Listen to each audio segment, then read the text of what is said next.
everybody, and welcome back to the Moviescramble podcast. We have a special treat for you tonight, not just because all three of us are in attendance, but lo and behold, we've actually all went to a cinema for the first time in about 5 months, and I'm not going to lie, I absolutely loved it. But before we speak about that, let's see how everybody is. John, how are you? Good. Things are the same as they ever are. Let's face it, nothing's really changed in the last couple of months apart from actually getting out to a cinema. So that's a small mercy in the face of Scotland just about to lock down again. So yeah, well, they can stop me from going to somebody's house all they want.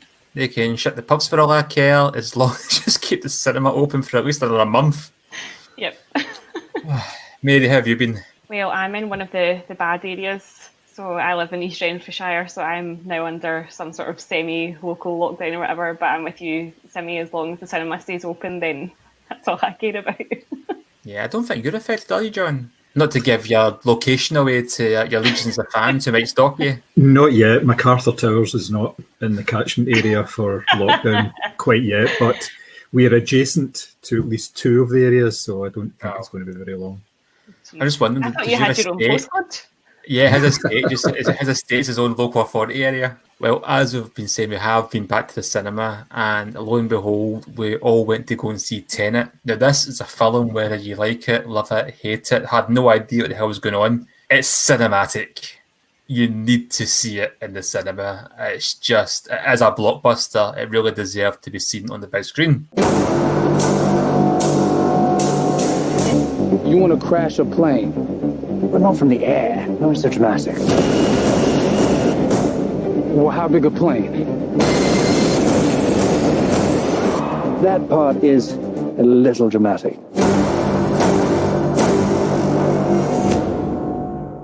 Now, this is a tough film to really kind of discuss without giving away too many spoilers, and I'm not even too sure what is a spoiler and what isn't, because I went into this film having seen half a trailer completely cold, but the official synopsis on IMDb says, armed with only one word, Tenet, and fighting for the survival of the entire world, a protagonist journeys through a twilight world of international espionage on a mission that will unfold in something beyond real time. This gives away absolutely nothing of the plot. Now, I don't know how much he's going to mention because, like I say, the trailer doesn't give away a lot, but within the first 5 minutes, it tells you the premise of the movie. So it's not really a twist as such, but I'd like one of you to try and explain that. I'm still not sure I understood it, if I'm being quite honest. I feel very ill-equipped for this podcast. John, you're very smart. How would you explain the plot in as vague a term as possible? It's a spy story more than anything else, but it has elements of thrillers and it has a sci-fi element as well. Again, this is very difficult to talk about, as you guys have said, without giving too much. I think we're going to have to maybe mention some elements just so that we've got something to actually talk about. Otherwise, it's just going to be dead air. But then again, we could go back and sort it again. Now, there's a wee hint for you as well, isn't it? Exactly. Yeah. It starts off as an action film. There's an action scene at the very start of it, which you see a little bit of that within the trailer, which is set at the Kyiv Opera, I believe. And like you said, Thomas, that gives some of the premise to it. And from there, the protagonist, who is called either the American or the protagonist, it's John David Washington. He's never given a name. And it's basically his story as he uses the word Tenet and the interlocking fingers symbol, which you see an awful lot, sometimes very subtly, sometimes not so subtly, in order to work his way through this mystery of something that's happening, or something that has happened, or something that might not happen. That's about as clear as you can get it. Yeah. I do find it quite interesting you mentioned the fact that that John David Washington is called the protagonist in the film. I didn't even notice he's never referred to by name until I checked the credits afterwards. We're doing prep for this podcast. I think that's a real testament to the movie as well, that you don't even notice it doesn't have a name. Mm-hmm. And I didn't. I don't know if yourself, Mary, did you notice? I noticed that he made a point of saying it several times during the movie, I am the protagonist in this story. And I kind of thought at one point, I was like, is that his name? And I was like, don't be so thick, Palmer. He's just saying that. But then, like you guys, when I looked up afterwards, I was like, oh, he was literally saying that that's what he was called. But yeah, I don't think it needs names. It's, it's, as John said, it's a spy story. It's kind of surrounded in mystery, and whether or not you can work it out is, testament to your own intelligence. But I don't think it needs names, or even like, silly code names or anything like that. The sort of Tenet and hand gesture is enough to sort of signify there's something else going on there. And I don't think you need to know that John David Washington's character is called, Mr. Smith in order for you to enjoy the film more. I 100% agree. And the fact that you say it's not a code name, it's not what they say. They don't refer to him as the protagonist throughout the movie. Yeah. Like it's like 007, for example. We'll get back to that in a minute. But it's just he refers to himself as it. As being the protagonist of this story, and I did pick up on that, but I didn't even realise that he's never mentioned by name, which really does like play on the spy aspect of it. Unlike James Bond super agent, who's always undercover using his own name, which I've never understood in a decade of these movies. That not He's one the most person. well-kent spy there is. Yeah, it's something about Bond. I recognise that name. Is he not that super spy who's always going undercover? I mean, the arrogance of that man. They won't even change his name for a mission. But, I mean, this movie, as we've kind of touched on without getting into too much detail, it is totally mind-melting in terms of the plot. It's really fantastic. As you mentioned, John, it's got a lot of sci-fi element. I don't think it's really worth trying to work out too much. I think it's best just enjoying as a spectacle. Would you agree? Yeah. I did a little bit of background digging because I wanted just to know where the word Tenet came from, because for the first 6 months of seeing the trailers, I kept mispronouncing it and calling it Tenant, which was obviously it's like a Scottish beer, so it's not the same thing. But apparently it comes from a Latin palindrome, and it's a stone that's been carved, and no matter what way you tip the stone, the words all read the same way. So there's I think rotas is on there, opera, tenet, and a couple of other words that are actually used throughout the film as people's either names or locations. So that's as far as I went in terms of digging, but I just like to know little pub quiz things like that just in case. Which is quite genius when you think about the actual plot in the movie. Yeah, totally. Yeah. Okay, we can't really talk too much about the plot as such, but what about the performances? I thought the performances in this movie were fantastic, especially Washington, Robert Pattinson, and Kenneth Branagh, who I think is just excellent in this role. Oh, I'm going to disagree slightly. I felt like he was chewing the scenery a wee bit towards the end, old Kenneth Branagh, but I did enjoy, he's the sort of, Russian supervillain or whatever you want to call it, but I did think towards the end he was getting a little bit more theatrical and over the top, and it kind of took me out of the story a little bit, because although it's not, hyper realistic, it was kind of flowing in a certain way, and the performances were all quite subtle and quite nuanced, and then as he got sort of bigger and more hyperbolic, I was like, oh, actually you're kind of taking me out of this a little bit. Really? No, I didn't get it at all, especially in relation to the plot of his master plan. I think he was allowed to ham it up a little, considering I mean, yeah, let's just cut to the chase. It's really a James Bond movie with a sci-fi element, and you've got the supervillain, and all James Bond supervillains have their own ideas of world domination. Kenneth Branagh's Andre Sator has got an incredibly ambitious plan when it comes to world domination.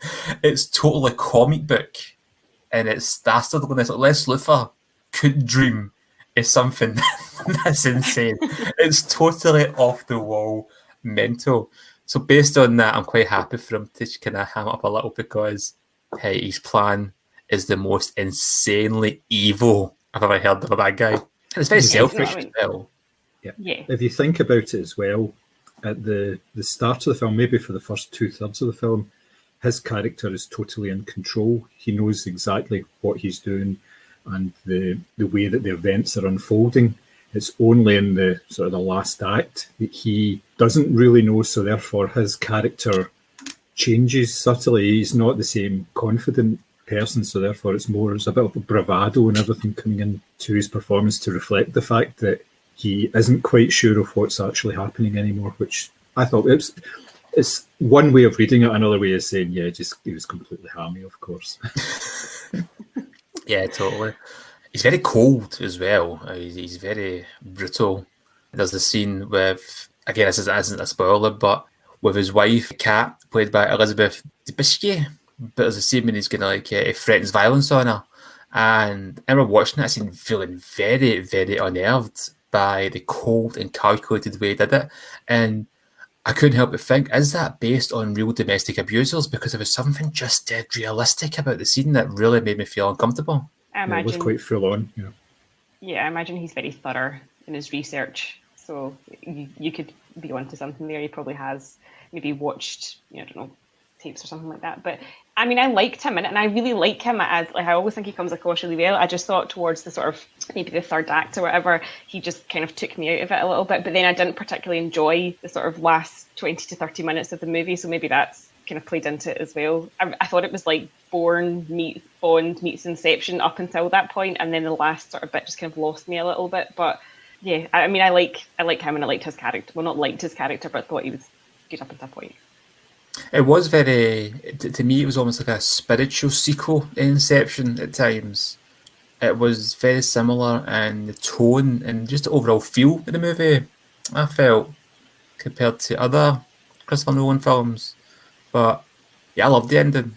It was just that whole spectacle idea of it, and there was so much happening that I was just transfixed to the screen. I had no idea what was going on at times, but I couldn't look away.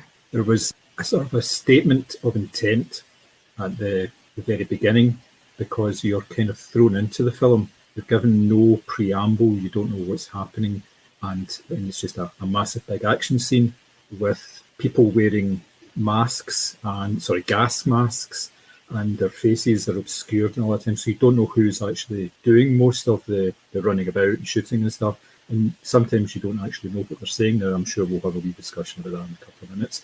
But it throws you off guard, and it never really changes in that way. There's very few times during the film where you're actually spoon-fed information. There's a couple of characters who do that. They're specifically there for that. I'm thinking of the Sir Michael character, the MI6 character played by Michael Caine. And there's another couple of them who they put in small pieces of information. But if you're not paying attention, you will not pick up on it, and you won't understand things that are happening later on in the film, basically because they're not telegraphed to the audience in any way. They're put out there, but it doesn't seem to be the most important part of the conversation. Like, if you think about the conversation that the protagonist has with Sir Michael, they're sitting down having a meal. Well, Sir Michael's having a meal, and there's all this information getting passed back and forward, but at the same time, you're distracted by the fact that the waiter's really snobby and he's mildly racist at the same time as well. So that's kind of distracting you from what they're saying. So unless you're really tuned into it, then you're going to miss certain things, and you're going to be going, why are they doing that? Where it's actually very clear that they've done that. Now, I only got that because I've seen the film twice. And in the second viewing, I was able to pick up on certain things that I missed in the first viewing. And I thought I had pretty much got it sorted after the second viewing, until I came out of the cinema and my son said to me, he said, "Who was that character at the start?" And I was like, I don't know. I've got no idea. I must admit, I got really distracted during that Sir Michael scene because I couldn't stop watching Michael Caine eat chips. I was like, wow, that guy's literally just turned up, got a massive paycheck in a Nolan film, and he's just sitting eating a plate of chips. I want that guy's life. And then I was like, no, pay attention, because it's one of these films that from the outset, you know you're going to have to work for it. But yeah, there is so many things that I think are, as you say, John, sort of designed to distract you from the information that's been given. Maybe that's to prove whether or not you're a good enough spy, if you pick up on the main points of the sentence as opposed to going, wonder if those chips were cold. It's all very well saying that Michael Caine has earned those chips. He was in Jaws Revenge. I am not arguing that. I'm not arguing that. The guy is obviously there for a paycheck. Do you know what I mean? But I mean, that's the thing about this film. I'm not going to turn around and tell anybody that their opinion of the movie's wrong. If people don't like the film, they don't like the film. I just think this is a film that you cannot make from an opinion on, liking it or not liking it based on one viewing. I think if other people put the film and say they didn't like it, may enjoy it more a second time. Now, that's why I kind of contradict myself, so I did like it first time. It could be that I watch it a second time and go, actually, these things, the gaps are filled in. I didn't like it. But it's definitely something that merits repeat viewing, because that's the premise of it in many ways. It's meant to be something to watch more than once. which is quite clever for a blockbuster as well, because it's saying go to the cinema again. Let's be clear, this isn't a blockbuster film. This is an art house film that's just got a massive budget. The ideas that are in it and people who are actually starring in it are not totally sort of big names. I mean, John David Washington heads up the cast in this film. He is not a massive big star by any means. Robert Pattinson for the last 10 years has been doing small indie films. It's not a cast that you would automatically say, yeah, top notch. There's no Tom Cruise or anything in it. That's what I'm trying to get at here. Regarding Robert Pattinson, actually, I'm interested to know what your thoughts were on his performance, because he seems to be the guy who's now, retrospectively, everyone's favourite actor after seeing the Batman trailer. Have you noticed that? Everybody all of a sudden was a fan of Robert Pattinson. Was always a fan. Oh, 100%. And listen, I've watched only a couple of movies that he's done. I watched A Good Time and I forgot what the other one was called, I can't remember. But I really liked him in this movie. I actually turned around to Chris at one point because he was getting out of a car and he had the suit on and the hair was all slicked back. And I was like, oh, that's a Bruce Wayne move. Like, I felt like it was kind of like there was something about him that all of a sudden I noticed his stature and I noticed how well he carried himself. And it's probably the first time I've kind of looked at him and he's been really polished in a role in terms of like how he physically looked. But I really enjoyed his character. I thought he was almost like, you know, a kind of Puck in Midsummer Night's Dream. He was this sort of like mischievous peripheral character who would sort of drop in little bits of information here and there and always had a little cheeky smile on his face. So you never really knew if you were getting the whole story from him or not. I really liked his character. I thought he was really good. Yeah, I really liked him as well. He based his speech manner in the movie on Christopher Hitchens. Yeah, I thought it was quite an interesting wee fact. I'd like to go out. I would go back and see the film anyway, but I've been looking out for that because I'm quite a big fan of Christopher Hitchens. And it's interesting you mentioned this film being like an art house movie with a blockbuster budget, John. And I don't know if you've ever seen the film Primer. I have, yes. Which, yeah, that's very much a indie art house movie, but it had similar themes to this. Oh, that'll be another one of the list of things that I haven't seen compared to you guys. Sorry, John. I think it was the BFI. They had put together a list of maybe 5 or 6 films that you should watch before going to see Tenet, and Primer was one of those films for the themes that it actually had. Yeah, and I could fully understand why they did that. It does play in a similar way to the film. Yeah, and Primer's a very good movie as well. It's pretty dark towards the end because it starts off quite light in a way. It just gets dark towards the end, but a very good movie. But in terms of the blockbuster, the freeway scene, that's incredible. It was absolutely incredible, and especially when you read how they did it, it makes it even more. When you look at the magic behind this movie and how they did a lot of the scenes, I'm sure I read there's no green screen used. There's less visual. Yeah, there's less visual effects than any other Nolan film or blockbuster Nolan film, and yeah, it's mostly practical, and it's just like, how did you do that? But you know how he did it. It tells you. But to pull it off, it's a filmmaking technique. It's absolutely incredible. But that freeway scene, I was just totally hooked the entire time. And it's not that difficult to kind of figure out halfway through what's going to go on. That's not the point, really, at that point. It's not that this film does keep you guessing towards the end. Things do get quite predictable. But just go back to that spectacle idea. It's just a total treat for the eyes when you're watching it. It's thrilling. It's really exciting to see.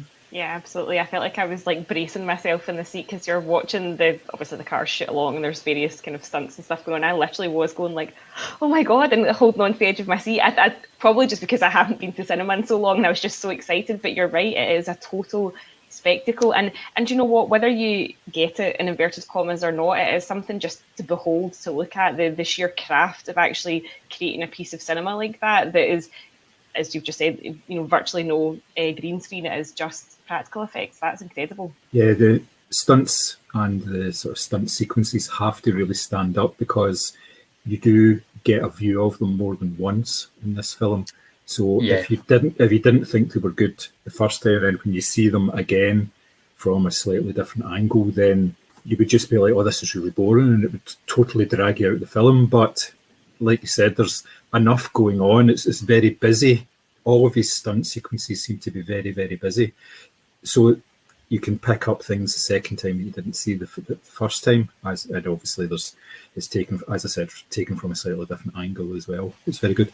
Apparently the bungee scene was one of my favourites as well. I really liked that. That was very inventive, the way that they did that sort of reverse bungee and everything. Yeah. That's cracking. It's a very clever idea. That was obviously the trailer. I'm not really giving anything away there, but it was clever about how they employed that and what it was actually employed for as well. I'm going to go back to the James Bond comparisons that I just couldn't get away from in this movie. I know Nolan is a massive Bond fan, and you've got like the final act in Inception is like a Bond movie.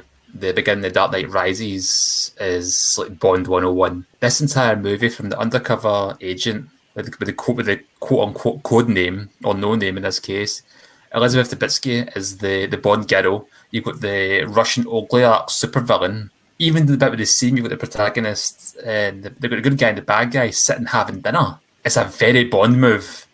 It's very suave, it's very cool, it's very understated. And you've got him explaining his master plan as well. It's just like... Yeah. And the backdrop of an exotic location where there's like yachts and, you know, glitter and nightlife and stuff like that. Yeah, it's very, very Bond-esque. I wondered if Nolan ever would take up the mantle and do a Bond movie. I mean, it's almost like he's writing love letters to Bond every time. And this, to me, was the first time from beginning to end, the whole thing felt like a Bond movie in many ways. And as much as I'd love to see a Christopher Nolan Bond movie, I don't have to, because I've seen it. I've already seen it.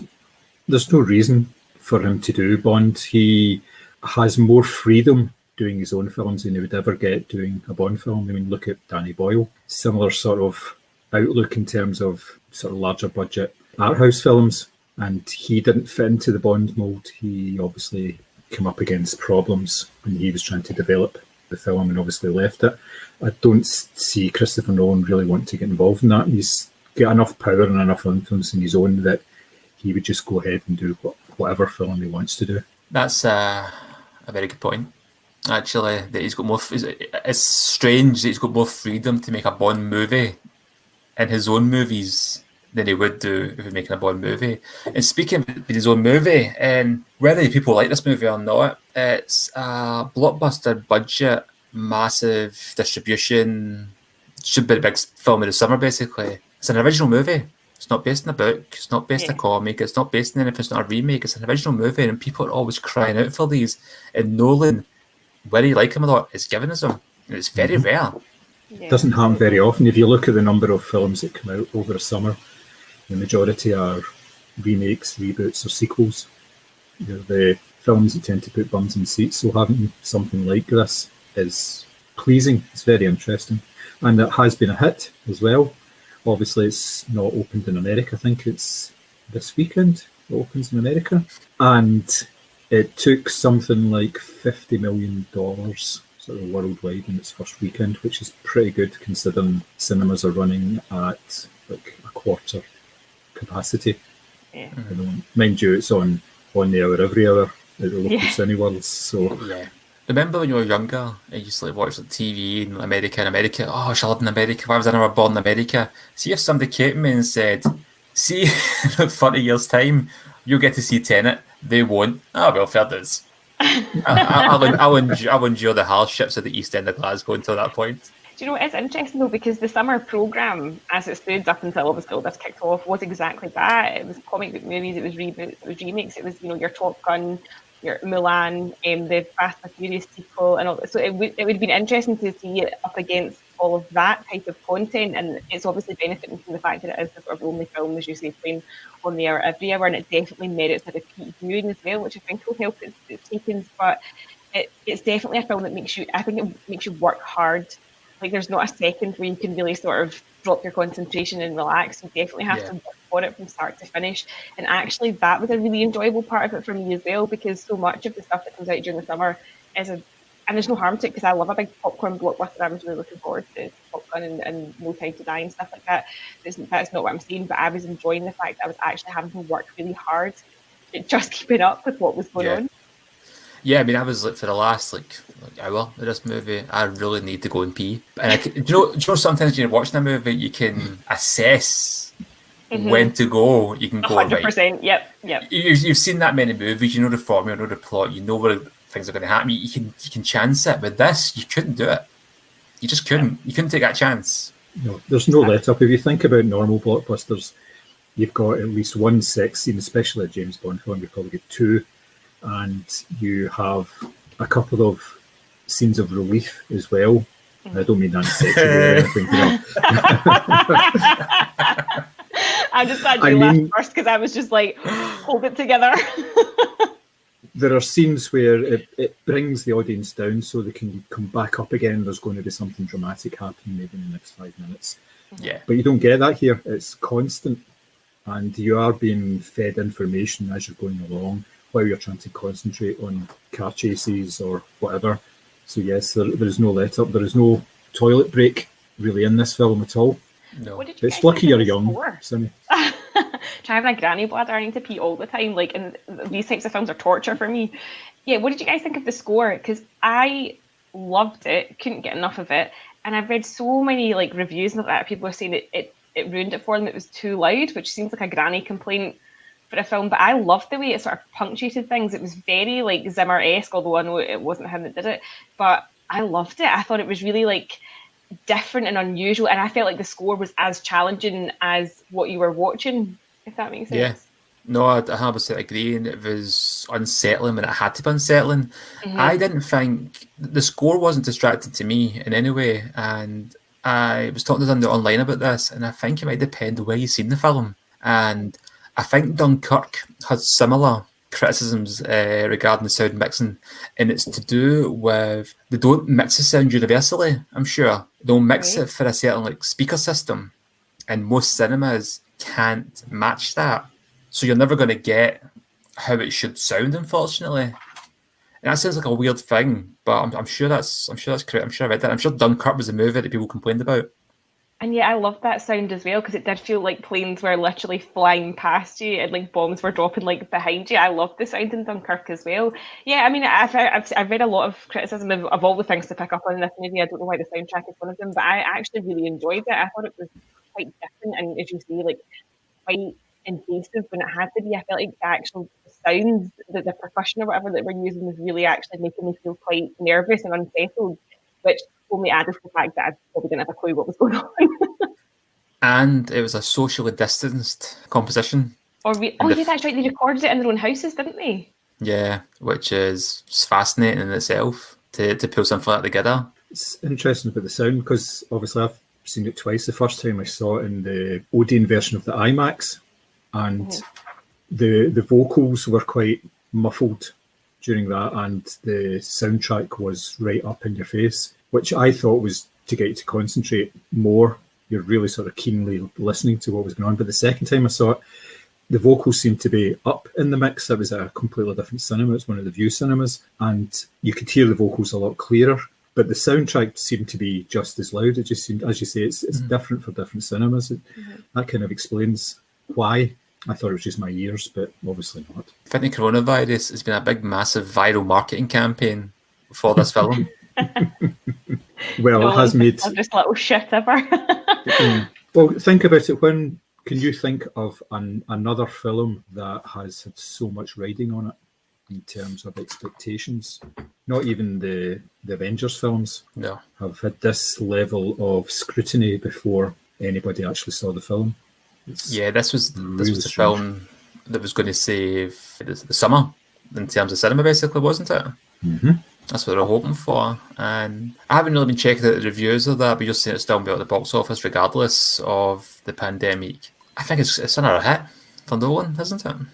Oh, definitely. It really is. You only have to look at the Guardian to see how they tackled the reviews. They had 3 people reviewing it, for one online, one for the paper, and I think one for the Observer. And it was 3 different reviews, and it was 3 different star ratings. There was a 2, a 3, and a 5, I think it was, that they gave it. And people online were saying, come on, make up your minds. But that's pretty much the nature of the film, and it's pretty much the nature of Nolan's films. They can be quite divisive. Yeah. You can love a film, and you can be sitting beside somebody who says, well, that was just a big pile of rubbish. I didn't understand it. I didn't want to understand it. It was just terrible. I didn't recognise that nice Aaron Taylor-Johnson at all the way through the film, that kind of idea, which I didn't. I didn't either. I only when I saw his name in the credits, I was like, who was he? And then I had to go and work out who he'd played. Yeah. Same, yeah, I was exactly the same. But again, it was another very nice performance. It's one of these films that will leave some people sort of scratching their heads. Dunkirk was the same. If you remember back at that, a lot of people said, nah, didn't enjoy it, didn't get it. What was going on there? Same with Interstellar, actually. Interstellar had a I lot didn't of like that. criticisms. I know you didn't like it. And that's the nature of Nolan's films for the most part. Prestige was like that, Inception. They're challenging. That doesn't mean you're not allowed to like it. I'm not saying that at all. It's just, but they are challenging movies. Even Memento. Because The Dark Knight Rises wasn't the easiest watch for how the story played out. I love the film, don't get me wrong, but that got a lot of criticism as well. I think people are waiting for Nolan to trip up, and he hasn't done it universally yet. Yeah, I mean, I like his movies. I just, this just isn't my favourite because it really did fall down in the last like 20 to 30 minutes for me. But I really, really enjoyed it up until that point. I was really engaged. I was really paying attention, and I felt like I was following it. But within the last half hour, I was just like, oh, this just undid all of the good stuff that I really enjoyed about the movie up until this point. So for me, it's not my favourite Nolan, but I'm definitely not waiting for him to trip up. I want him, give me more.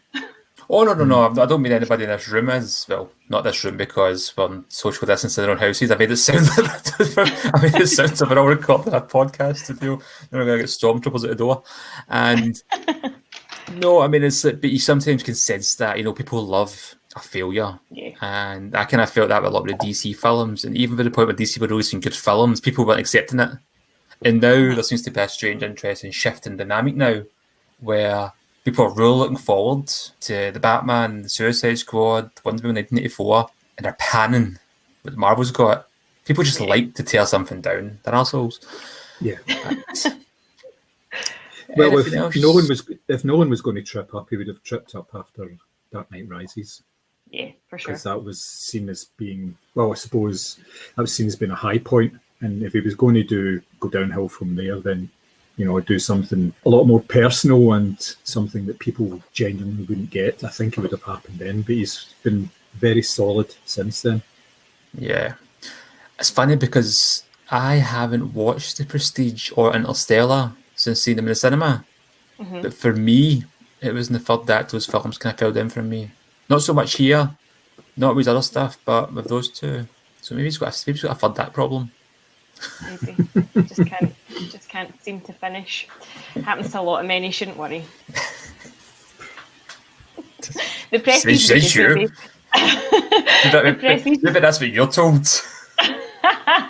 The Prestige is a good movie. I love it. Interstellar, I couldn't get into it. I just didn't care about anyone. I just wanted it to end. And it did. Yeah. Eventually. But with Tenet, would you recommend it? It's a recommend from me. Yes, I would definitely recommend it. It's really probably film of the year for me so far, I would say. And I've seen a lot of rubbish, so yeah. Yeah, I would definitely recommend it. I'm just like, everyone go back to the cinema. Go multiple times. So that's a universal recommendation for the first pandemic movie? Is that a good way to put it? Yeah, as long as people don't actually start making movies about the COVID pandemic, that's that's coming. Yeah. I also must reiterate that when I say first pandemic movie, the movie's not about COVID.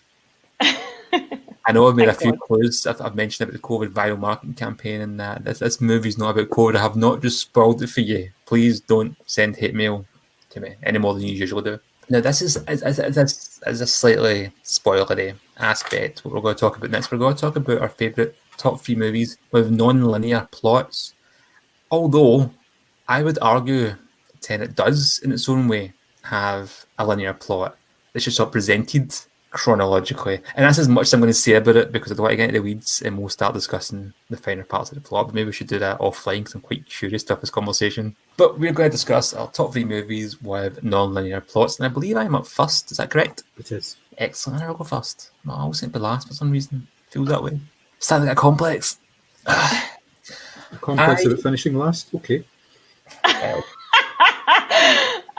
John, he's finally come down to our level. It's dark down here. Welcome. Come out of the gutter rooms. Yeah, it smells a bit, but it's okay. My first pick is the 2002 black comedy The Rules of Attraction, directed by Roger Avary and based on Bret Easton Ellis's book of the same name.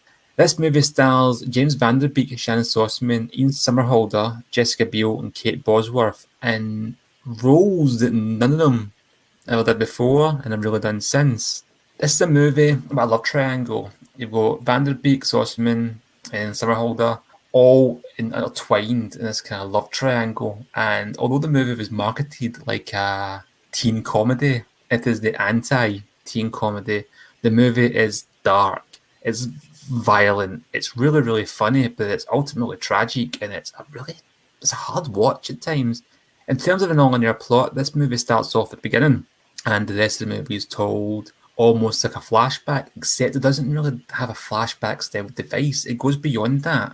It starts at the end and basically tells you everything that's going to happen to these characters, and then rewinds time, then goes to the beginning to when they all started their relationships.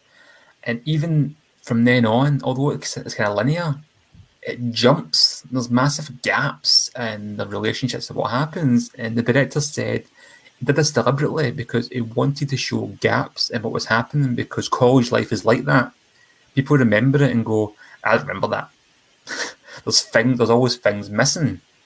All three characters as well, they're unreliable narrators. You're not really too sure who's telling the truth. And there's even one scene where two different versions of what's going on are told side by side, and you're not sure what version is real. It's a very fascinating movie, how it's done. And even when you get to the end of the movie and it replays what happened at the beginning, it's not the same.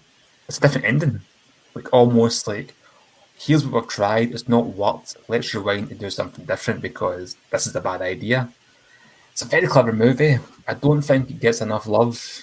It didn't get good reviews when it came out. I don't think it done great at the box office, but it became more of a cult movie in time.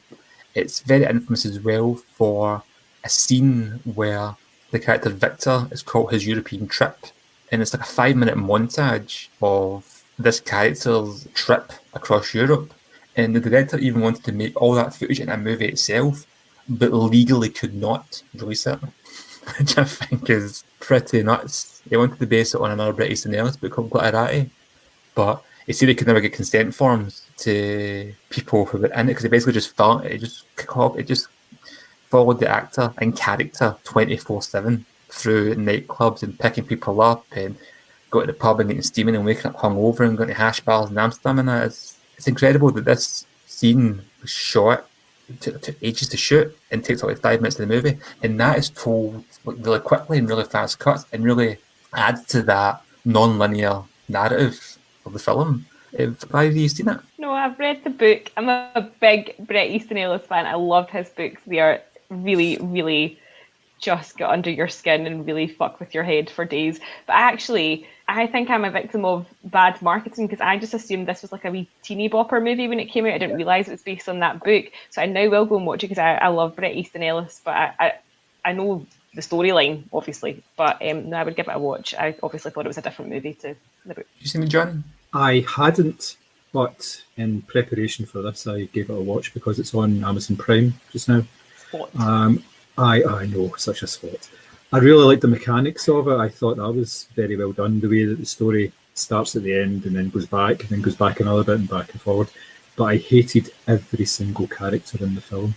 I thought they were insufferable, absolutely insufferable, but not because of the way that they were portrayed by the actors. I just thought the characterization of them all, they were all just, they were nothing like real people at all in any way, not even like college students or anything.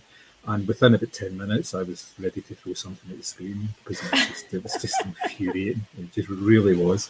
I don't know if it's an age thing or what, but I was just like, oh my God, this is so annoying. But the story itself was good, but that kind of put me off a wee bit. But yes, I did enjoy it to a certain extent, but I didn't really get as much enjoyment as you obviously did from it. I love this movie. It's one of my favourite films of all time. And interest in Mary, if it helps any, Bret Easton Ellis likes this movie because he's not the biggest fan. Yeah, he's not the biggest fan of a lot of his adapted works, but he thinks the director really kind of nailed the essence of this. And it's got differences to the book as well that means it's not just going to be a rehash. So I think you'll enjoy it. Yeah, no, I mean, as I say, I love his writing. His writing is like really distinct, and you know you're reading a Bret Easton Ellis book. So yeah, I would give it a go. My first choice is the 1994 Quentin Tarantino classic Pulp Fiction, which was, in a nice twist, conceived by Tarantino and the director of Rules of Attraction, Roger Avery, as well. Stars John Travolta, Samuel L. Jackson, Bruce Willis, Tim Roth, Ving Rhames, Uma Thurman, and plenty of other folk as well. It tells 3, maybe 4 stories. I think it's basically, there's basically 6 or 7 elements to it, and the film is told in a very non-linear way, but all the stories link up and the characters jump back and forward between the various elements of the stories. You've got the hitman story in the diner, you've got the boxer who's trying to get away, you've got all sorts of other elements. You've got Vincent, who has to take out the wife of the local mobster, Marcellus Wallace, I believe his name is. And it's all the stories around that. And it's obviously very hip, very cool. And it's just a fantastic piece of screenwriting. And it works so well. And even now it stands up, which is understandable given the quality of the people involved and the fact that it's Tarantino totally behind it as well. It's one of these things that I thought of immediately when we started talking about non-linear movies. Now, you both have seen this. Oh, yeah. Really? No, I said imagine I hadn't, of course. I fucking seen Oh, Yeah, I mean, That was my Halloween costume for this year. Or that's what last was year. it, right? Yeah, but that doesn't mean anything. You might have just been seen that. I mean, for me, this is the first movie I've seen like this, with this kind of narrative technique. It might be the same for a lot of people as well, to be fair. And when I first watched it, I didn't see the film from start to finish. I seen segments of it. So was still able to follow what was going on. And then I remember sitting watching from start to finish and going, why is it doing this? I just didn't understand why it was doing it at first, but that's brilliant. So that's a brilliant film. And as you say, it's just so utterly cool and suave in how it's done.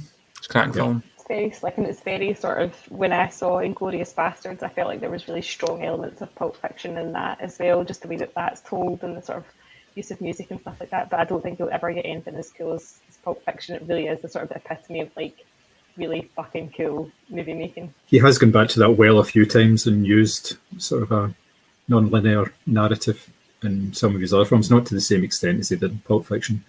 And he has been accused of overusing it, but it's part of his storytelling technique. It works well.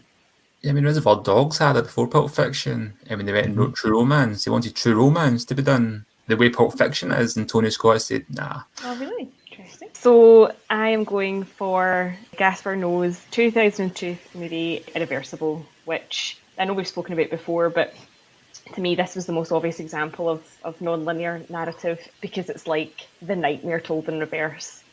It uses structure, a narrative structure, really, really well, because it's actually sort of demonstrating how cruel time is, because the movie opens with, Vincent Cassel, beating the shit out of somebody with a fire extinguisher, and you're like, why are we starting here? But actually that isn't even the worst part of the movie. And it's a film that really plays with time, in the sense that you're aware that you have a lack of control when it comes to linearity or whatever. And obviously the kind of infamous rape scene that takes place sort of smack bang in the middle of the movie, it feels like time stands still. It just goes on and on and on, whereas other parts of the film are more punchy and more sort of fast paced.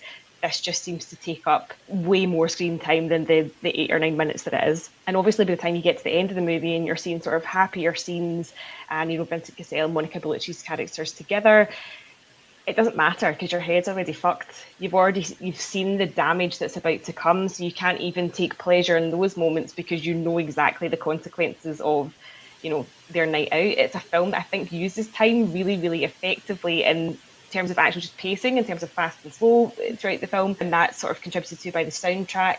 But it's a film that really, really destroys your sort of sense of, I think control is the big thing for me, sense of control, because it's one of those things where, every action has consequences, or every action has a reaction, that sort of thing, and you're just seeing the conclusion of it and working your way back. And it's a film that totally grinds you down, but it's so well executed, so well done. and honestly has to be one of the best made movies of all time, despite the fact that it is a really difficult watch. I think in terms of if you're interested in structure and, you know, sort of playing around with narrative, this has to be a go-to movie. I think it's one of the best that Noah's made, and actually just is one of the best movies to ever be made, not to jump it up too much, but I think it's a perfect example of playing with time, but also playing with your head, and I think that's what Nolan tries to do with Tenet as well, and I think that it's just it's a hard watch, but definitely a worthwhile one. I assume you guys have both seen it, yeah? Yeah, but I had this in my movies only to watch once, unless, as you say, the way the plot's told, the reverse chronology, it's not just as simple as taking a movie and telling it backwards. The way the film is written and then presented, it's the impact it has on how he does it. Because if you watch that film forwards, it wouldn't make as much sense. It wouldn't have the same impact. You wouldn't feel the same ups and downs with it. But yeah, stunning movie in terms of technical point of view, from a technical point of view. Yep, still not seen it from our last discussion either.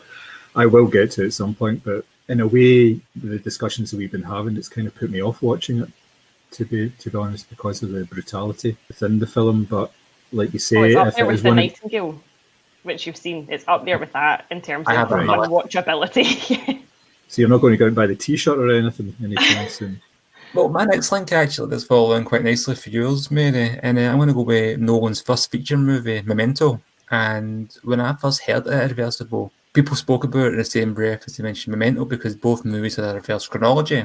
But I remember there's one review that went and said the difference in Irreversible and Memento is Irreversible didn't do it as a gimmick. Memento clearly does. You've got the character played by Guy Pearce who has a really severe brain injury that means that he can't form new memories. So his movie's been told backwards. It's a very interesting plot device because you've seen his memory in reverse. He can't remember anything after a few minutes.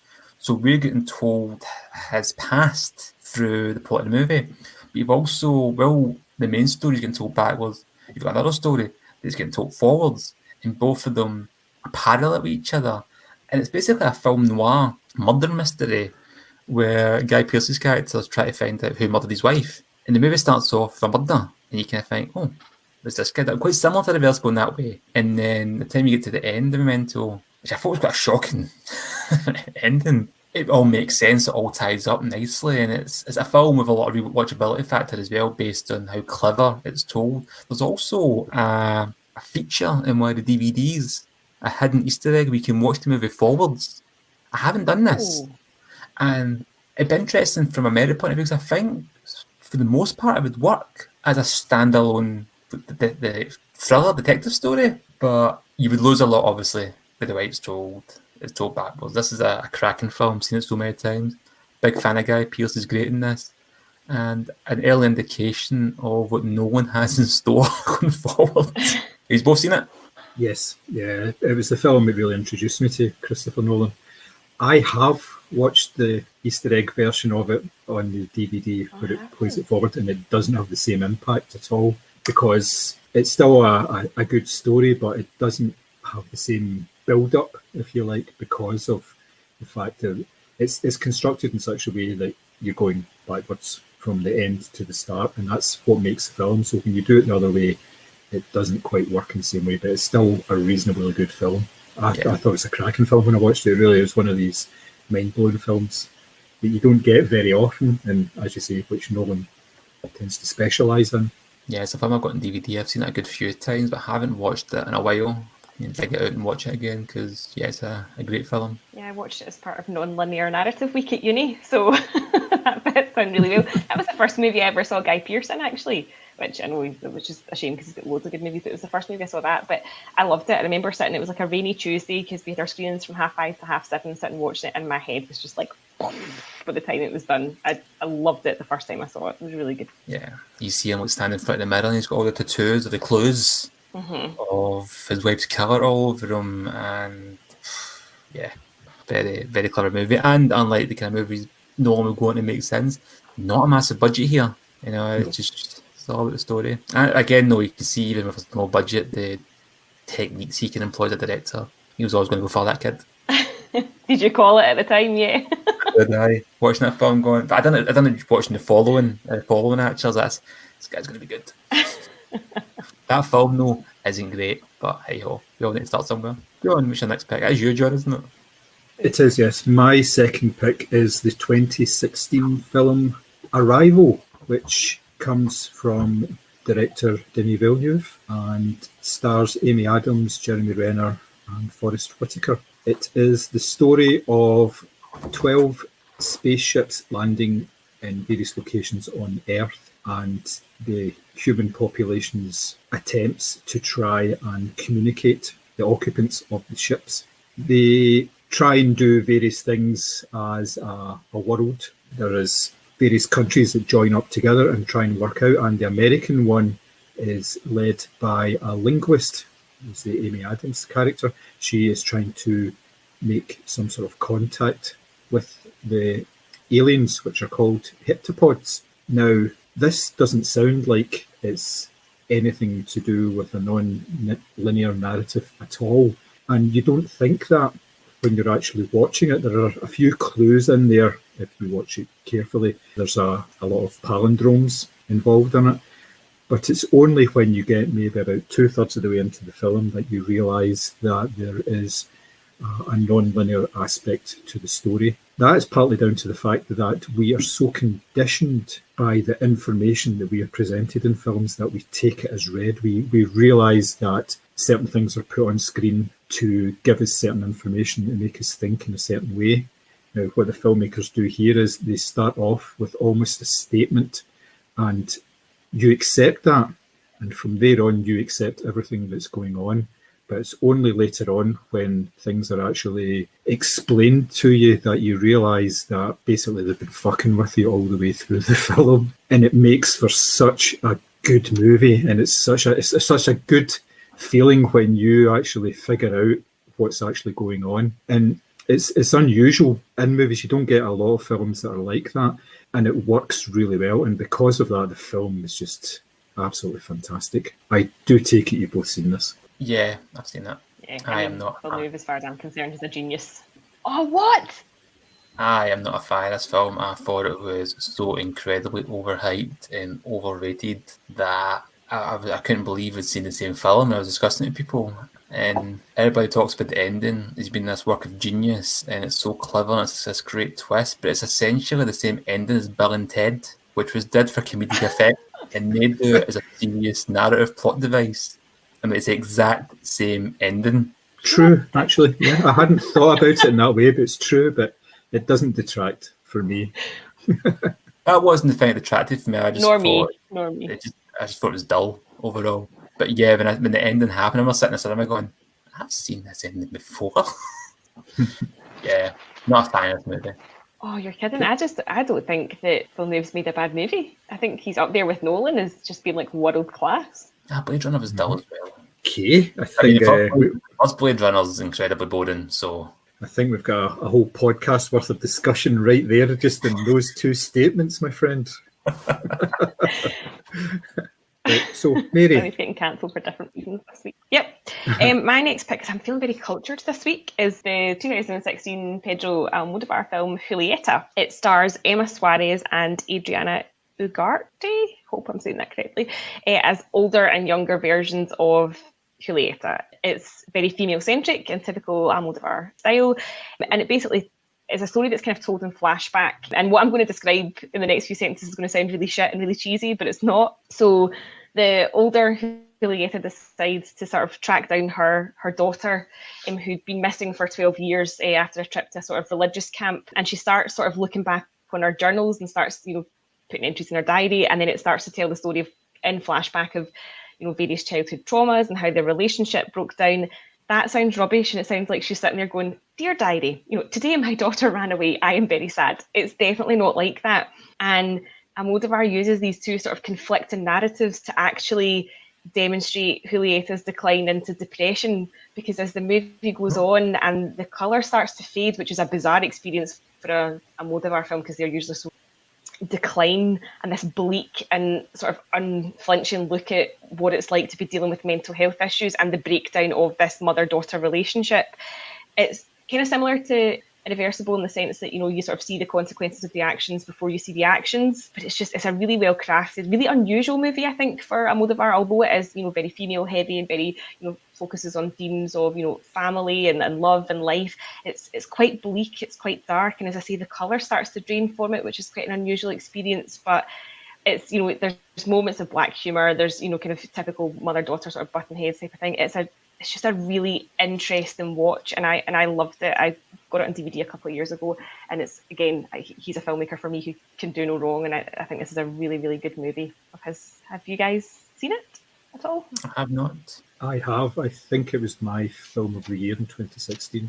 I absolutely love this movie. So I think it opened the Glasgow Film Festival that year, and I didn't know what to expect from it because I hadn't really read up on anything beforehand, and I was just totally blown away by it. I loved every single minute that those characters were on screen. Yeah, the fade was quite a strange thing in one of his films. I do totally agree with that. But yeah, I just love this movie. I'm a big Almodovar fan anyway. I've got quite a number of his movies sitting, and I've been meaning to have a wee bit of a marathon for a wee while now. But that's a fantastic choice. Thanks, guys. I'm flattered. Well done in that movie, you picked movie. I'm gonna get a wee gold star for my t-shirt later. Mm-hmm. You did your job and you did it well. Yes. Sammy, you're up again. Yeah, my third pick is a film that I didn't even know had an non-linear narrative until I was watching it, and I went with David Fincher's Social Network. This is a movie that you don't even really think about not having a non-linear narrative, but it starts off and you've got the story of Mark Zuckerberg, played by Jesse Eisenberg, at university, pals with Andrew Garfield, and basically create Facebook.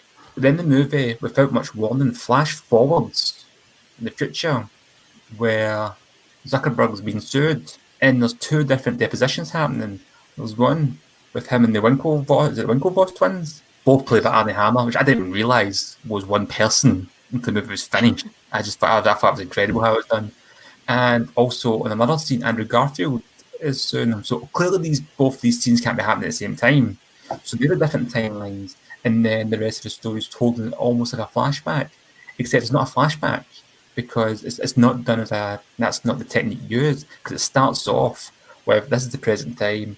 Oh wait, no, here's what's happened to him. Now here's the present time, but both these events are happening, and then it goes back, and it all intertwines wonderfully to just show how, and I'm talking about in terms of the plot in the movie, the fictional Mark Zuckerberg, in case he's listening, which let's be honest, he is, how he managed to devise and create Facebook but freeze people out.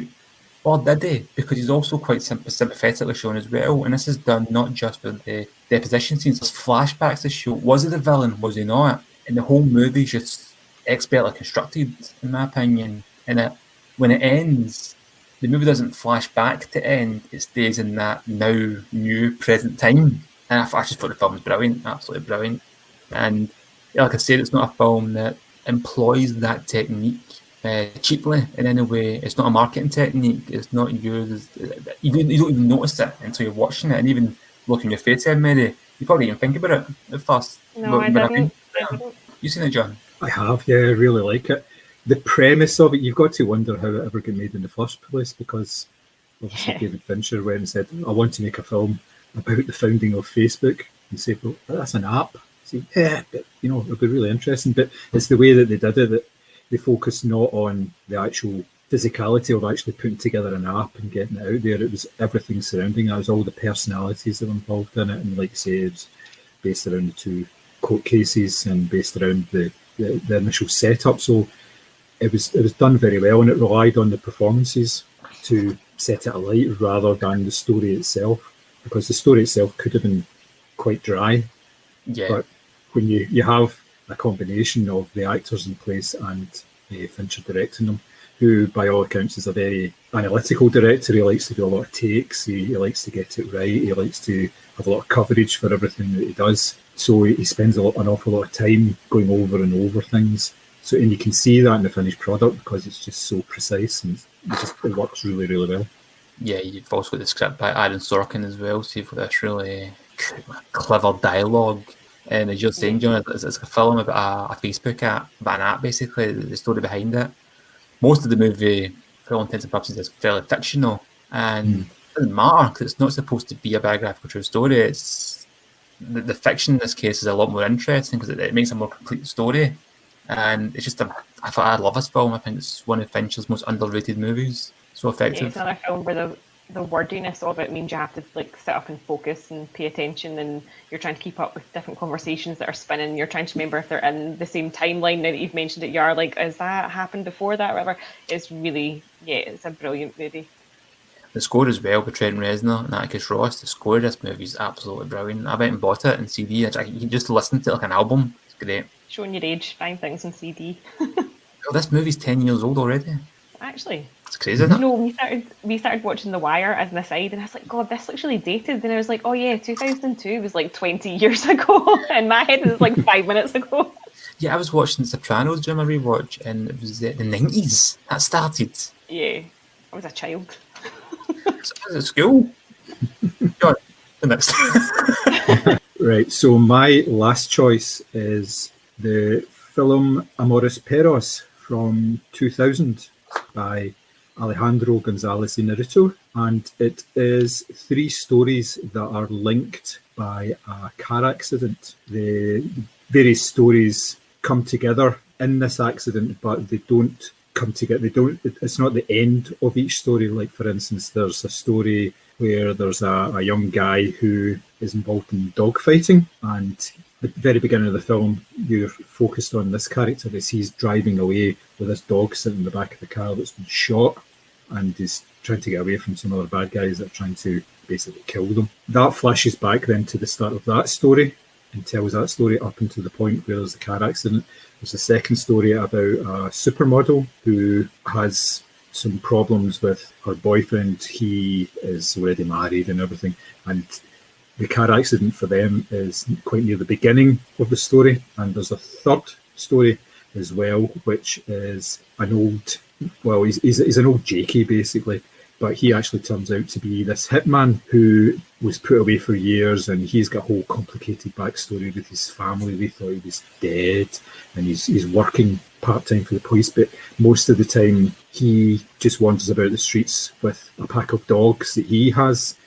And all these stories intertwine. There's various wee elements within each separate story where you see other characters sort of dropping in, and they don't have very much to do with that particular story, but it advances the story in certain ways.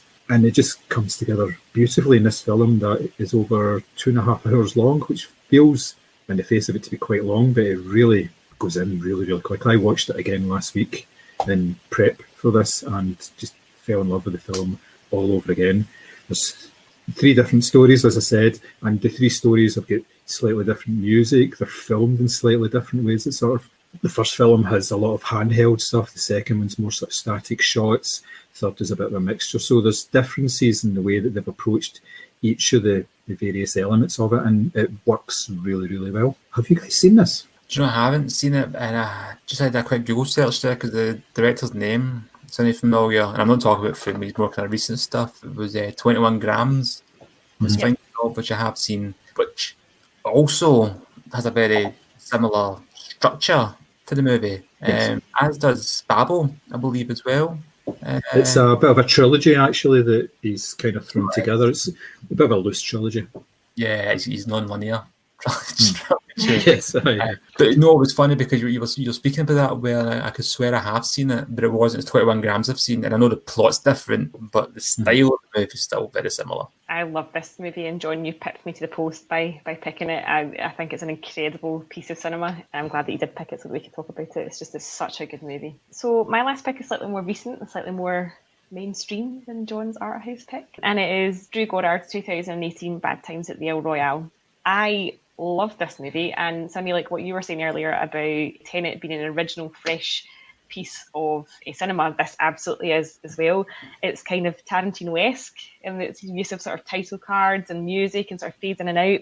And it's kind of got sort of 2 gimmicks going on for it. So it's a movie set in one location, and it's also got this sort of multi-stranded narrative and the non-linear part of it as well. So you've got a kind of whole host of characters turn up at this hotel, which sits on the dividing line between California and Nevada. You get Jeff Bridges as Father Flynn, and you've got John Hamm as the cheesy vacuum salesman, and then you've got the singer, Cynthia Erivo, and then later on in the movie, Chris Hemsworth turns up as this sort of Manson-esque hippie serial killer druggy kind of guy. But basically the story is told by sort of going into each hotel room and finding out the backstory of each character. And I kind of loved it because it was almost like an episode of Columbo. You kind of knew what was happening and then you got to the story behind it afterwards. And it sort of keeps you guessing as to why these people have turned up at this location, which is obviously abandoned. You know, what's their backstory? How have they ended up here? How are they interacting with each other? And it's a movie that I think kind of keeps you guessing because, again, you're never really sure when you're being told each individual story, is that the truth? Because none of them seem particularly reliable just in their behaviour and the sort of, you know, shifty glances to camera sort of thing. I thought it was a really fresh piece of content. I loved Chris Hemsworth rocking up at the end and just kind of stealing the show. And I just thought it was a very clever, very fast pace, and it makes you work. You are trying to sort of piece everything together. It does feel like a giant game of Cluedo at times, but it's just a really clever, unusual and fresh piece of cinema, and I absolutely loved it. I take it you guys have both seen this. It was out really recently. Yeah, I went to see this in cinema, and I agree with that. I enjoyed this movie a lot. And as you say, Chris Hemsworth just completely steals the show. He's so good as that kind of cult leader style role. And the way he kind of walks about in the kind of rain with his head down and his shirt open, you can see why people flock to the cult. He's a lot better than Charles Manson, let's be honest. Yes, a cracking film. Very interesting pick as well, especially with something more kind of recent and a very underrated movie. I don't think this got as much love as it really should have. I don't think so. I think it performed well, but not like tremendously, and I think it kind of flew under the radar for a lot of people. But it's definitely, if you haven't seen it, I would recommend seeking it out. It's a really, really clever piece of cinema. Yeah, it's almost like a modern noir film, really, isn't it? Mm-hmm. With the way that they rock up to the hotel, and it's right on the border between California and Nevada, and it's there for a reason because they were able to gamble in Nevada, but they weren't able to gamble in California. It's a very good premise, and then obviously you take it from that with the various rooms and everything and all the stories behind it. Yeah, it works really, really well. I feel like I've made good picks today. Yeah, good. Gold star. You've got good picks. We've actually seen the films and vice versa. I know, what a day to be alive. Yep, that's our top 3 picks regarding non-linear storylines in movies. Please let us know yours. There's plenty more to choose from. I was surprised how many there was that I'd seen when I started doing some kind of research.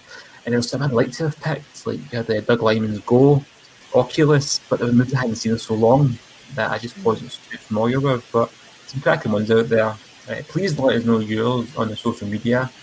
Instagram, Facebook or Twitter. You can find us at Moviescramble. You can email us at... Actually, you can't say email at Moviescramble at. It doesn't make any sense. John. Work in the email. You can send us an email at moviescramble.co.uk. Sorry, that's wrong as well, isn't it? We can be contacted at podcast@moviescramble.co.uk. Do you know where I'm falling down here? I used to always say you can contact John. I used to always have the email just John for some reason. And I thought, that's a bit harsh, actually. It should be, you're contacting, but you can't say contact us at Moviescramble. That doesn't make any sense. Neither you work for the ampersand. That's what I'm going to say. Moviescramble ampersand. It's not an ampersand. An ampersand's the and. It is. Which, the AOL that used that as a symbol? Yeah, I think so. Back in. Yeah. Just email us. Don't email that. Contact us in Twitter. None of us can fucking see an email address. We hope you enjoyed the podcast and let us know your thoughts on the movies discussed, but also in Tenet because, yeah, as much as successful as this movie's been, I think it is going to be very, very divisive. But if you haven't liked it, go and watch it again. What else are you up to? Especially if you live in certain local authority areas in Scotland, there's not really much you can do. Thanks very much for listening. We hope you enjoyed the episode and take care. Bye.